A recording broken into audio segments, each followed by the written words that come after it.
नमस्कार. आता डहाणू महोत्सव अतिशय सुंदर झाला आणि अभूतपूर्व गर्दी बघायला मिळाली. याच्या मागचं श्रेय नक्की कोणाला द्याल आणि कसा काय झाला कार्यक्रम?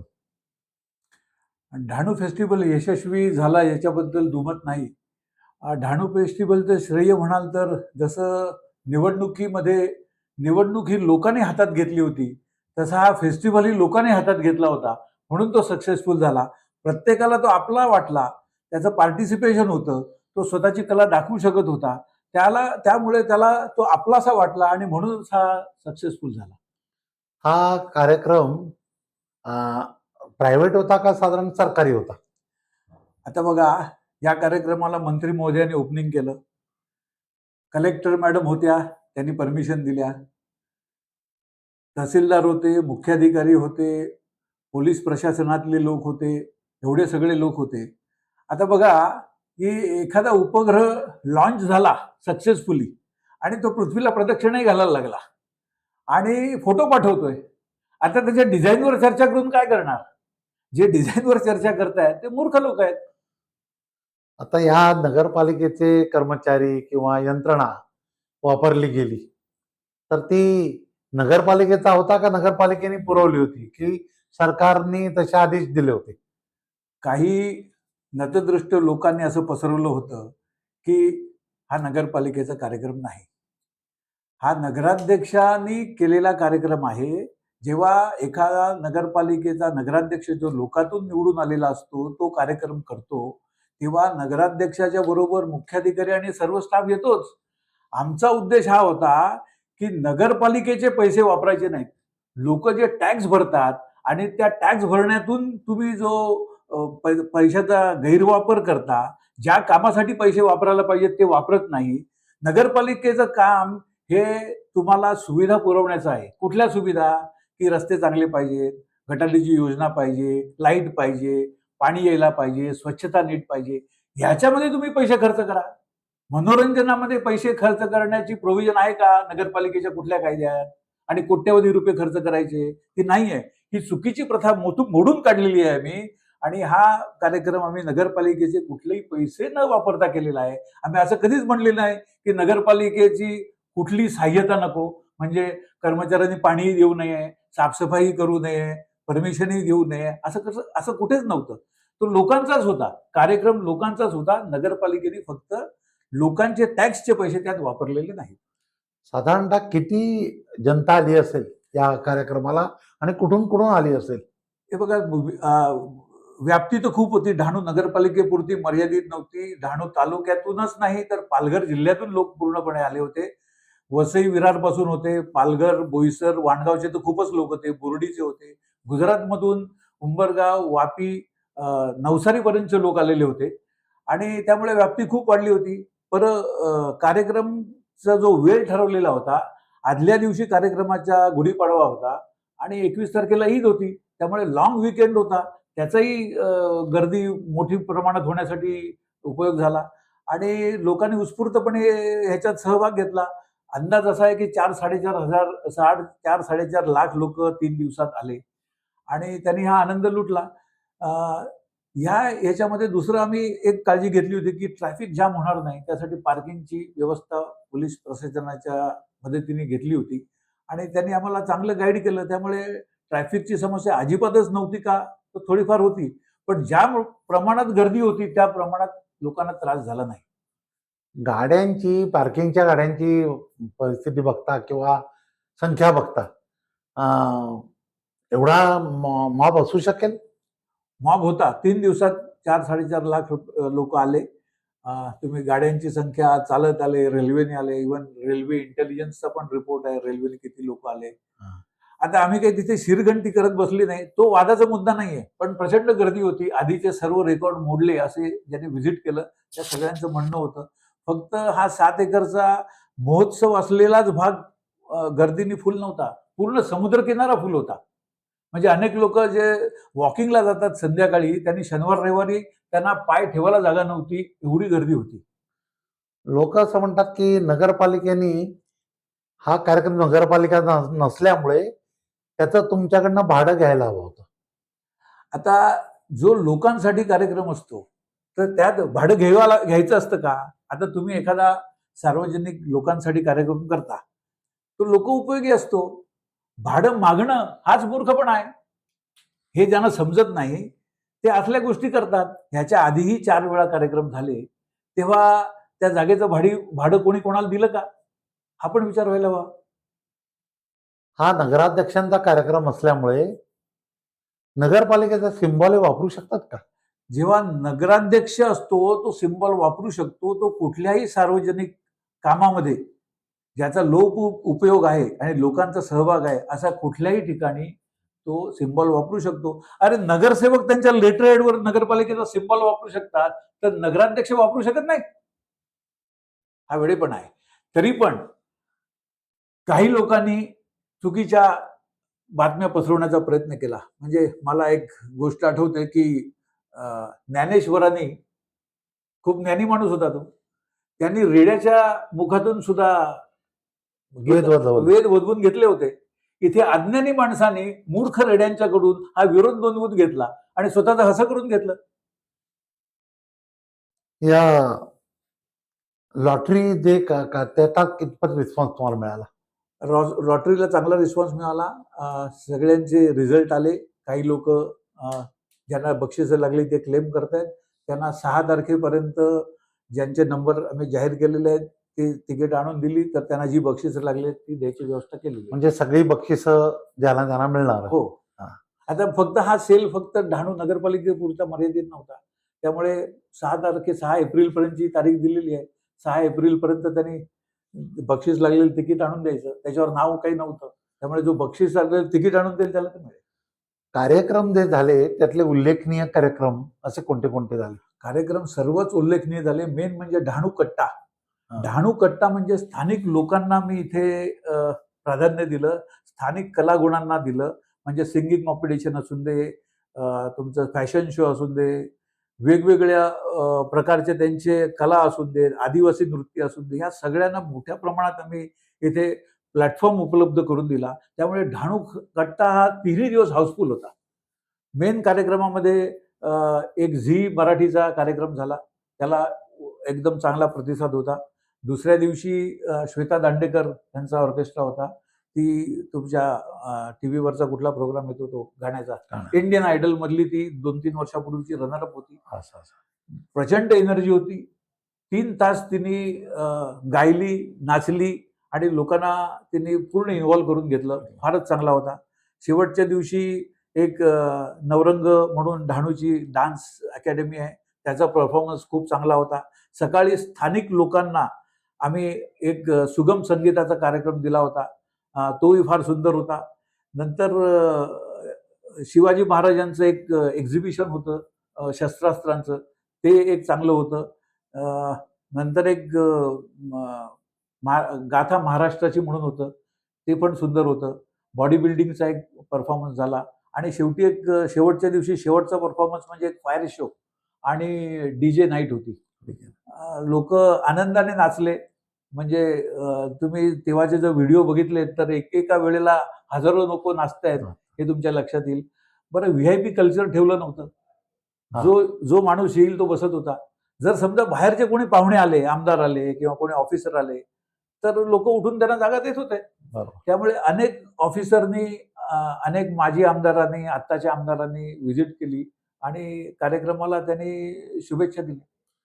त्या कार्यक्रमामध्ये हेलिकॉप्टरचा शो किंवा पतंगाचे उडवण्याचा शो असा काही यावेळेला शक्य नाही झाला का? हेलिकॉप्टरचा शो ज्यांना सांगितला होता त्यांनी स्टेजवर येऊन सांगितलं की सेंट्रल गव्हर्नमेंटने आता इराणच्या वॉरची परिस्थिती असताना त्यांना ती परमिशन मिळाली नाही, म्हणून ते हेलिकॉप्टर शो कॅन्सल झाला. त्या बॉडी बिल्डरच्या कार्यक्रमामध्ये सागर कातरुडे यायचे होते, त्यांचं काय झालं? म्हणजे येऊ शकले नाहीत का? ते येऊ शकले नाहीत.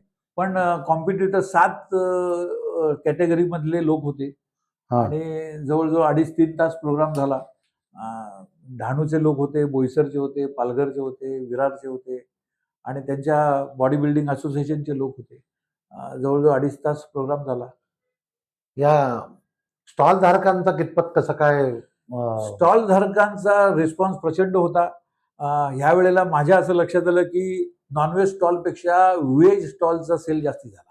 असं म्हणजे माझं अनालिसिस असं आहे की व्हेजिटेरियन खवय्ये जास्त होते. नाही, नवरात्र लागलं, हा, गुढीपाडवा झाला, ते रामनवमीचं नवरात्र नवरात्र लागलं, त्याच्यामुळे अनेक नॉनव्हेज खाणारे कमी झाले. कमी झाले. त्यामुळे नॉनव्हेजला पण रिस्पॉन्स होता, पण व्हेजचा सेल हा नॉनव्हेजपेक्षा जास्ती होता, हे मी ऑब्झर्व केलं.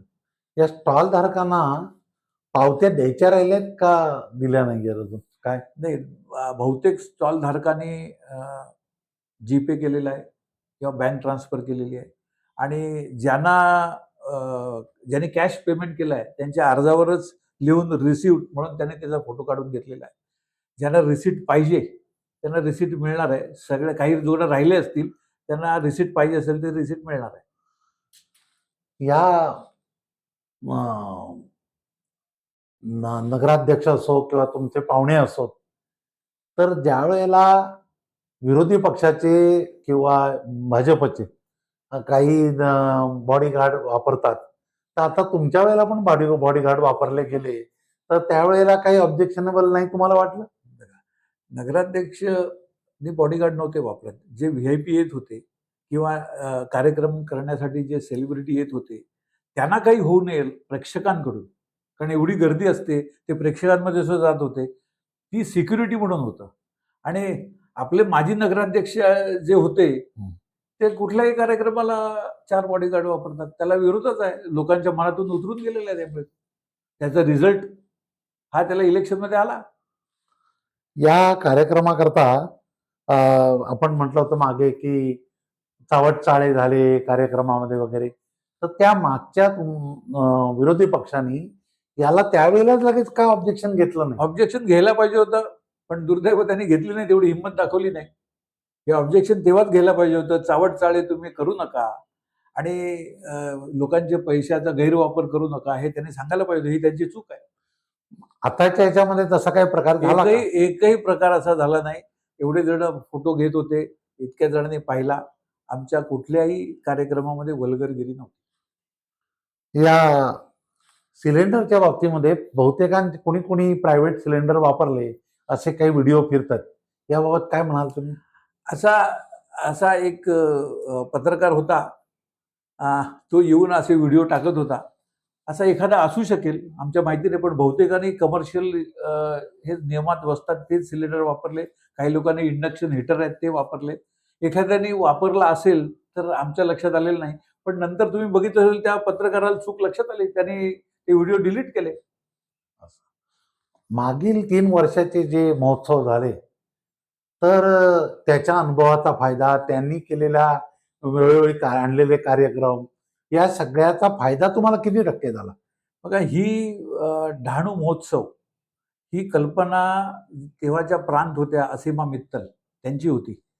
पण त्यांच्याकडे हे करण्यासाठीची यंत्रणा नव्हती, म्हणून त्यांनी नगरपालिकेला तेव्हा हाताशी घेतलं आणि हा कार्यक्रम केला. निश्चितच डहाणू महोत्सव गेले 3-4 वर्ष होतोय, त्याचा फायदा झालाच. त्याच्यामुळे डहाणूचं नाव होतं, महोत्सव होतं आणि ते आम्ही कंटिन्यू ठेवलं. पण त्यात ॲड आम्ही हे केलं की चावट चाळे न करता हा कार्यक्रम केला. आणि दुसरं म्हणजे की नगरपालिकेचे कुठलेही पैसे न वापरता केला. आता हा आदर्श ठरलेला आहे. ह्याच्या पुढे कोणी नगरपालिकेचे पैसे वापरून कार्यक्रम करण्याची हुशारी दाखवणार नाही. ते कायद्यानेही चुकीचं आहे आणि मॉरलीही चुकीचं आहे. म्हणजे यापुढचे पण कार्यक्रम तुम्ही शक्यतो नगराध्यक्षांच्याच अध्यक्षतेखाली असे करण्याचा प्रयत्न करणार? ते ऑफिशियल आहे. या कार्यक्रमामध्ये जे स्टॉल लावले होते पुढचे, त्यांना काही प्रत्येकाकडे लायसन आहे का नाही आहे पुढचं, याची काही आपण काळजी नाही. घेतली का? नाही, फूड तसेच- लायसन्स चेंज केले नाही. हे हौशी कलाकार होते सगळे. म्हणजे जसे डहाणू कट्ट्यावर हौशी कलाकार होते, तसे फूड स्टॉल लावणारे हौशी होते. म्हणून त्यांची काही कुठे हॉटेल नाही आहेत. म्हणजे आता माझ्या एखाद्या मित्राला वाटलं की आपण काहीतरी आईस्क्रीमचं दुकान ठेवूया किंवा पावभाजीचं ठेवूया किंवा अजून कुठले पाणीपुरीचं ठेवूया, तसं तर त्यांनी मजा म्हणून ठेवलेलं होतं. ते काय प्रोफेशनल त्या फूड इंडस्ट्रीमधले कोणी होते असं नाही. बरोबर. या जे स्टॉल लावले त्यांना स्थानिकांना पुरेसं प्राधान्य मिळालं नाही, अशी बऱ्याच लोकांची तक्रार आहे. की काय झालं की स्टॉल स्थानिकांनी घेण्याऐवजी, स्थानिकांना लगेच मिळण्याऐवजी, लगेच नंबर मिळण्याऐवजी काही लोकांनी घेतले आणि लोकांना वाटले नंतर. बाहेरच्या लोकांना, असं काही घडलं का? नाही, वाटले बिटले कोणी नाही. पहिल्याच दिवशी सगळे स्टॉल फुल झाले होते. पण स्थानिक काही लोकांनी असं पसरवलं होतं, की हा प्रोग्राम होणार नाही. त्याच्यामुळे काही स्थानिक लोकं थांबले होते, की होतात की नाही बघू. आता जो पहिला आला त्याला स्टॉल मिळाला. त्यामुळे काही स्थानिक लोकांना मिळाले नाहीत ही गोष्ट तुमची खरी असू शकते. पण ते त्या भीतीने थांबले होते, की बुकिंग करून होईल की नाही प्रोग्राम, ही त्यांच्या मनात थोडीशी भीती निर्माण केली होती. पण जेव्हा बुकिंग झालं तेव्हा ते आले. आता ते सर्व गेल्यानंतर आता त्यांना कुठून स्टॉल देणार? त्यांना सांगितलं पुढल्या वेळेला देऊ आता. पुण्यावाल्यांना पुण्याचे भेळचा कार्यक्रम चांगला झाला. त्यांना 6-7 स्टॉल चांगल्या ठिकाणी मिळाले. नारगोळवाल्यांना मिळाले. बाहेरच्या बऱ्याच लोकांना मिळाले चांगल्या-चांगल्या ठिकाणी. अशी लोकांची तक्रार आहे. तर ते स्थानिकवाल्यांना जास्त प्राधान्य पुढच्या वेळेला द्याल का असं? स्थानिकवाल्यांनाच प्राधान्य आहे. हां. पण तुमचं बुकिंग तुम्ही दिलेल्या वेळेत जर प्रायोरिटीला स्थानिक लोकं आले नाहीत, तर मी कोणाला जबरदस्ती तर करू शकत नाही, की तू स्टॉल ठेवच असं. मग ते स्टॉल तर पूर्ण व्हायला पाहिजेत वेळेत. नाहीतर मला अंदाज कसा येईल, की स्टॉल सगळे फुल होतायत का नाही होतायत? किती दिवस वाट बघायची? पण हे आम्हाला वाटलं होतं, की 2-3 दिवसात फुल होतील, पण ते एकाच दिवसात फुल झाले. ते बुकिंग जे केले लोकांनी त्यांना लगेच नंबर नाही मिळाले असं म्हणतात. कारण तर बुकिंग त्याचं 2-3 ठिकाणी झाले. हां. ऑनलाईन पण झाले, म्हणजे स्वतः येऊन पण झाले. मग त्याच्यात गोंधळ नको. ऑनलाईनमध्ये तुम्हाला एक नंबर दिला आणि तोच दुसऱ्याला दिला. तो गोंधळ व्हायला नको म्हणून पहिले सगळ्यांचे फॉर्म रिसीव्ह केले आणि मग त्यांना नंबर दिले. मग त्याच्यामध्ये असे 1-2 स्टॉल कॅन्सल झाले, की मला पर्टिक्युलरच नंबर पाहिजे. त्याला सांगितलं तशी तुम्हाला आम्ही चॉईस दिलेलं नाही, की तुला 10च नंबर देऊ. असं चॉईस दिलेलं नाही. त्यामुळे तुला जर वाटत असेल, की पर्टिक्युलर नंबरचा तुला स्टॉल मिळाला नाही, तर तुला ऑप्शन दिलेला आहे. तुला दिलेल्या स्टॉलवर कंटिन्यू राहायचं आहे, तू कंटिन्यू राहा. नाहीतर आत्ता सांग, तुला परत पैसे करून टाकू. 1-2 जणांनी तसे पैसे परतही घेतले. काही स्टॉल रिकामे राहिले होते? नाही. नाही. आम्ही 40 स्टॉल व्हेजिटेरियनला, 40 स्टॉल नॉन व्हेजिटेरियनला आणि 124 स्टॉल जनरल दिले होते आणि 12 स्टॉल हे मी फुकट दिलेले होते. असं, असं. तर त्या फुकट दिलेल्यापैकी अजून 2 स्टॉल अजून ती प्रोव्हिजन गेली होती ते लोक आले नाहीत. म्हणजे हां. फॉरेस्टला दिला होता, ज्येष्ठ नागरिकांना दिला होता, ब्लड बँकला दिला होता, त्या सिक्युरिटी सिस्टीमला दिला होता, त्या वाईल्ड लाईफवाल्यांना दिला होता. त्यातले काही आले नाहीत. नाही, नाही ते हे आले. हां. अजून जे येणार होते कोणी ते आले ते नाहीत आले. म्हणून 2 स्टॉल फक्त रिकामे वेगळं राहिले. वेगळं राहिल्याचं आहे. या मागचा प्रोग्राम बघता सगळे डहाणूतल्या डीजेनी चांगलं काम केलं होतं. तर यावेळेला डहाणूच्या डीजेला का प्राधान्य नाही, दिलं नाही? मागच्या वेळेलाही डहाणूचा डीजे नव्हता. हां. बाहेरचाच डीजे होता तो आणि आत्ताचा डहाणूचा लोकल डीजे एक अप्रोच झाला होता. पण ह्या 3 दिवसासाठी तो किती इन्व्हेस्टमेंट करणार आणि त्याच्यात असं काय मिळणार?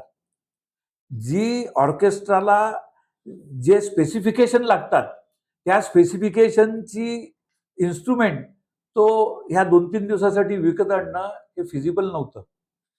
ज्या कमी रेटमध्ये त्याने दिले होते, त्यामध्ये नवीन इन्स्ट्रुमेंट आणणं हे फिजिबल नव्हतं. ते त्याच्याही लक्षात आलं, की बाबा ह्या रेटमध्ये ते करून देतात आणि हा त्यांनी स्पॉन्सर पण आणलेला आहे. ह्या गोष्टी तू करू शकतो का? त्यांनी सांगितलं नाही करू शकत. मग आता शेवटी कमी खर्चात नगरपालिकेचे पैसे न वापरता जो कार्यक्रम करायचा आहे, तर तिथे काटकसर असणारच. ही जी आपण आता मुलाखत घेतोय, ती जास्तीत जास्त तुम्ही नगराध्यक्षांतर्फे प्रवक्ता म्हणून बोलता की नगरपालिकेतर्फे? मी नगरपालिकेचा कोणीच नाही. हां. मी नगराध्यक्षांचाच आहे. नगराध्यक्ष माझ्या पार्टीचे आहेत आणि नगराध्यक्ष निवडून येण्यासाठी मी मेहनत केली आणि मी त्यांच्याबरोबर कायम आहे. म्हणून मी जे काही बोलतोय ते नगराध्यक्षांच्या वतीने बोलतोय. नगरपालिकेच्या वतीने बोलण्यासाठी माझ्याकडे नगरपालिकेचं कुठलंही पद नाही. लोकांना कधीतरी नगराध्यक्षांना ऐकायचं असं तुमच्या बरोबर असं शक्य आहे का? नगराध्यक्षांच्या भाषण करण्याच्या शैलीमध्ये आता फरक झालेला आहे. ते शिकतायत. हा एक सच्चा कार्यकर्ता आहे. लोकांचे प्रश्न जाणून घेणारा आहे. तो शिकतोय. त्याच्या बोलण्यामध्ये सुद्धा तुम्हाला फरक दिसेल आणि पुढल्या काही महिन्यामध्ये तो अतिशय चांगलं भाषण देऊ शकेल, अशी मला पूर्ण खात्री आहे. हा कार्यक्रम एवढा अभूतपूर्व आपण केला, परंतु याशिवाय नगरपालिकेचे आणि डहाणू गावातल्या लोकांचे असंख्य पुढचे प्रश्न आहेत. उदाहरणार्थ स्मशानभूमी आहे डहाणू गावातली, बरेचसे अतिक्रमण आहेत, बऱ्याचशा ठिकाणी तलावाचे प्रश्न निर्माण आहेत, इतर बरेच काही आहेत. तर ते साधारणतः किती दिवसात किंवा कसे कसे सॉल्व्ह होतील? आम्ही प्रायोरिटी ठरवलेली आहे. स्मशानभूमीचे पैसे हे आलेले आहेत. पण ते काही कारणांनी त्या वेळेत तो कॉन्ट्रॅक्टर वापरू शकला नाही, कारण काही त्याला परमिशन मिळायला अडचण झाली. CRZची परमिशन, ते समुद्र किनाऱ्याला आहे. आता ती त्याने मिळवलेली आहे. तेव्हा या महोत्सवाच्या वेळेला आम्ही जेव्हा कलेक्टर मॅडमना भेटलो तेव्हा सांगितलं ते पैसे आलेले आहेत. ते आता तुम्ही रिटर्न पाठवू नका. त्यात त्यांना एक्सटेन्शन द्या आणि हे पैसे स्मशानभूमीसाठी वापरायला परमिशन द्या. पैसे परत गेले तर परत कधी येतील? त्याला खूप वेळ लागेल. तर त्या बोललेल्या आहेत, मी त्यात कायद्याची प्रोव्हिजन बघते आणि ते पैसे वापरण्यासाठी म्हटलं स्मशान डहाणू गावातलं हे अतिशय नादुरुस्त झालेलं आहे. त्यामुळे अनेक वेळेला आम्हाला गावात जर कोणाचा मृत्यू झाला तर तिथे न नेता हे स्टेशनवर आणायला लागतं. ही अडचण त्यांच्या लक्षात आणून दिलेली आहे आणि ते सहकार्य करतील यावर मला विश्वास आहे. आपल्या डहाणू गावाला 2 सुंदर तलाव लावलेले आहेत तिथे गावात. तर त्याची पावसाळ्याच्या आधी मरम्मत होईल का? नाही, त्या तलावाच्या अडचणी वेगळ्या आहेत. त्या जनरल माणसाला न समजणाऱ्या आहेत. म्हणजे कसं आहे, त्याच्यामध्ये सिवरेजचं पाणी जातं. हं. म्हणजे तुमच्या टॉयलेटचं आणि गटाराचं पाणी जातं. आता काही लोकांनी डायरेक्ट सोडलेलं आहे आणि काही लोकांचं सिपेजनी जातं. जोपर्यंत ते पाणी बंद होत नाही पूर्णपणे, तोपर्यंत ज्या वनस्पती उगवतात, जी हिरवळ आहे, ती जाणार नाही कुठल्याही उपायाने. पहिले ते बंद करायला पाहिजे, तर 2 वर्षांनी तिथे ते स्वच्छता राहील, पाण्याच्या वनस्पती येणार नाहीत, हिरवळ राहणार नाही. हे मी नगरपालिकेच्याही लक्षात आणून दिलेलं आहे. आता तुम्ही गावातला तलाव बघितलात, तर तुम्हालाही माहिती आहे, की गावात पहिले प्रत्येकाच्या घरात संडास नव्हते. टोपलीचे संडास हो, होते. हो. त्यानंतर कॉमन संडास होते. आता प्रत्येकाने घरात संडास केलेत. प्रत्येकाने शोषखड्डा केलाय. मग ते पाणी जाणार कुठे? हं. खड्डा आहे तलाव हा, ते सिपेजनी येतं. डायरेक्ट सोडलेलं आहे असं मी डायरेक्ट म्हणत सोडलं. नाही. पण सिपेजनी तिथेच येतं. इव्हन माझ्या घरच्या विहिरीला सुद्धा असं झालं होतं, की आजूबाजूला लोकांनी संडास बनवले, तर विहिरीमध्ये सिपेज यायला लागलं. मग जेव्हा त्यांची व्यवस्था सांडपाण्याची आणि गटाराची केली, तर 4 दिवसांनी परत विहिरीचं पाणी सुधारलं. तलावाचं तसंच आहे. हे जोपर्यंत सांडपाणी त्याच्यात जात आहे, ते बंद होत नाही, तेपर्यंत कुठल्याही उपायाने तलाव सुधारणार नाहीत. नगराध्यक्षांच्या आणखीन चांगल्या-चांगल्या काय कल्पना आहेत गावासाठी? आम्ही आता east to east road sanction झालेला आहे. त्याच्या हां. थोड्याच दिवसात त्याचं टेंडर आणि बाकीच्या प्रोसिजर होतील. हं, म्हणजे डहाणूच्या त्या पटेलपाड्यापासून ते रेल्वेला पॅरलल हं. कंत्राटीला रोड जाणार आहे. त्याच्यामुळे डहाणूला येणारा 30-35% ट्रॅफिक कमी होणार आहे. म्हणजे ज्यांना तिथे घोलवड, बोर्डी, वाकी इथे जायचं आहे, त्यांना वेस्टमध्ये यायला लागणार नाही. ते ईस्टमधून जाऊ शकतील. जाऊ शकतो. हा नवीन रोड, हा डेव्हलपमेंट प्लॅनमधला रोड होता. अनेक दिवस आमच्या डोक्यात होता, पण त्याला तसे आमची सत्ता आणि फंड हे आलेले नव्हते. पण पहिल्याच ह्याच्यात तो फंड ही सँक्शन झाला आणि बाकीची जी प्रोसिजर आहे, टेंडरिंग, अमुक-तमुक, ते पुढल्या 2-3 महिन्यात होईल. या कार्यक्रमामध्ये विरोधी पक्ष त्यांच्याशी तुम्ही संपर्क साधला गेला नाही प्रत्येकाशी किंवा काय झालं, की ते पुरेसे तुम्हाला त्यांचा मदत मिळू शकली नाही, सहकार्य मिळू शकलं नाही, असं जाणवलं. त्याचं काय कारण असावं? नगराध्यक्षांनी प्रत्येक नगरसेवकाला इंडिव्हिज्युअल आमंत्रण पत्र लिहून पाठवलेलं आहे आणि सगळ्यांना रिसिव्हड झालेलं आहे. आमच्याकडे रिसिव्हड आहेत सगळ्यांच्या आणि कार्यक्रमाच्या 3-4 दिवस आधी पाठवलेलं आहे. त्यांना सहभागी व्हायचं होतं, पण काही लोकांनी त्यांना सांगितलं नाही तिथे जायचं नाही आणि ते तसे भित्रे आहेत. त्यामुळे ते गेले नाही. पण अनेक नगरसेवकांनी आम्हाला गुप्तपणे मदत केली आणि त्यांच्या सर्व फॅमिली सुद्धा तिकडे आल्या होत्या. आणि ज्यांनी ह्यांना जायला विरोध केला होता, तर ते दर अर्ध्या तासाने तिकडे प्रशासकीय जे लोक होते त्यांना विचारत होते, "अरे गर्दी किती आहे? गर्दी किती आहे?" अरे जर तुम्हाला एवढी जर गर्दी किती आहे का नाही आहे काळजी होती, तिथे येऊन बघायचं होतं खरोखर गर्दी आहे का नाही आहे. हा आजचा कार्यक्रम तुमचा यशस्वी तर केलाच तुम्ही. पुढचे पण तुमचे नियोजित कार्यक्रम आहेत, ते चांगले यशस्वी करा, अशी शुभेच्छा देतो. आणि ह्या तुमच्या मुलाखतीच्या दृष्टीने मला सर्वांना धन्यवाद द्यायचा आहे. पहिले तर सर्व जे उपस्थित राहिले होते त्या सर्वांना धन्यवाद, त्यांचे आभार. अनेक लोकांनी आम्हाला मदत केली. त्यामध्ये लायन्स क्लब, रोटरी क्लब, अडाणी आहे, कॅप्सूल आहे, जेएनपीटी आहे. अनेक इंडिव्हिज्युअल आहेत, ट्रीट रिसॉर्ट आहे. अ, आमच्या नगरसेवकांनी मदत केली. अनेक दानशूर लोकांनी मदत केली. अनेक भाजपच्या लोकांनी त्यांचं नाव न घेण्याच्या बोलीवर मदत केली. असे अनेक लोक आहेत यांनी आम्हाला पैशाने मदत केली. जे काही शॉर्टफॉल आहे तो आम्ही 4-5 जण ते कॉन्ट्रीब्यूट करून तो पूर्ण करू. विशेष मेहनत ह्याच्यामध्ये घेतली म्हणजे अ, मयुरेश फाटक आणि अनिकेत ठक्कर हे महिनाभर त्यांनी झोकून दिलेलं होतं या कार्यक्रमाचं आखणी करण्यामध्ये. त्यानंतर डान्स आणि ह्या सगळ्या गोष्टीमध्ये हर्ष माळी आणि पुनीत ठाकूर यांनी महत्वाचं काम केलं. त्यानंतर 2 श्रद्धा होत्या. एक श्रद्धा कामत आणि एक ती आयलिफ्टची श्रद्धा जाधव आणि त्यांची टीम यांनी फार ह्याच्यात मेहनत घेतली. नगरपालिकेचे सीओ, नंतर नगरपालिकेचा वैभव हेगडे, टोपले, साफसफाईसाठी ज्यांनी मदत केली ते आव्हाड आणि त्यांची टीम, या सगळ्यांचा मी आभार मानतो. आमचे कार्यकर्ते तर सगळे होतेच तिथे. प्रत्येकाचं नाव मी घेऊ शकत नाही. पण अशा अनेक लोकांनी आम्हाला मदत केली. त्या सर्वांचे मी आभार मानतो. यार रोटरी क्लब आणि लायन्स क्लबची कशी काय मदत झाली तुम्हाला? रोटरी क्लब आणि लायन्स क्लबनी सुद्धा आम्हाला मदत केली. त्यांनी सुद्धा प्रयत्न केले. या जी गर्दी जमली त्याच्यामध्ये त्यांचा मोठा सहभाग आहे आणि बऱ्याचशा आम्ही ज्या बुकिंग घेतल्या होत्या त्या लायन्स क्लबच्या नावाने घेतल्या होत्या. त्यांनी चांगल्या प्रकारे सहकार्य केलं. रोटरी क्लबचे सुद्धा सर्व मेंबर ॲक्टिव्ह होते. त्यांनी सुद्धा चांगली मदत केली. शेवटी हा कार्यक्रम आहे, हा एकटा कोणी करू शकत नाही. सर्वांचा सहभाग नसेल तर तेवढं यश लाभत नाही. हा सर्वांचा सहभाग होता म्हणूनच हा यशस्वी झाला. आणखीन काय सांगाल या कार्यक्रमाबद्दल आणि पुढच्या तुमच्या नियोजनाबद्दल? ह्या कार्यक्रमाबद्दल म्हणायचं तर हा कार्यक्रम कंटिन्यू राहिला पाहिजे.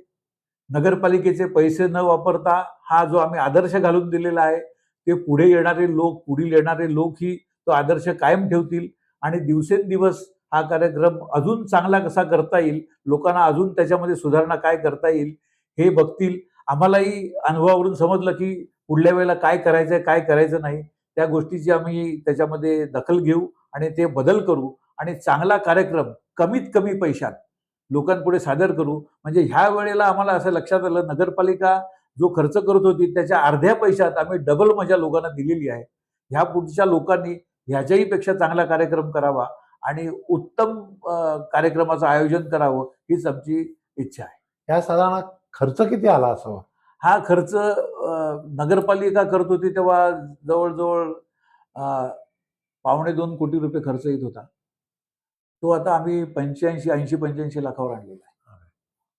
आणि तो अजूनही त्याच्यामध्ये काही कट शॉर्ट होऊ शकतं. कारण आम्हाला प्रत्यक्ष कार्यक्रम केल्यानंतर लक्षात आलं, की कुठले खर्चही आपण कमी करू शकतो, आटोक्यात आणू शकतो. ते आम्ही पुढल्या वेळेला निश्चित करू. या कार्यक्रमालाही आमच्या शुभेच्छा होत्यात. पुढच्याही कुठल्या कार्यक्रमाला आमच्या शुभेच्छा राहतील. मी तुम्हाला लक्षात येईल, की कार्यक्रमामध्येच आम्ही अर्धे पैसे वाचवू शकतो, तर नगरपालिकेच्या कामामध्ये आम्ही पैसे वाचवू, क्वालिटी चांगली देऊ, लोकांना बोलायला चान्स देणार नाही आणि नगरपालिकेची जी कर्तव्य आहेत, की पाणी देणं, स्वच्छता ठेवणं, लाईट, रस्ते चांगलं देणं, ह्या गोष्टीमध्ये आम्ही विशेष लक्ष देऊ. धन्यवाद. धन्यवाद.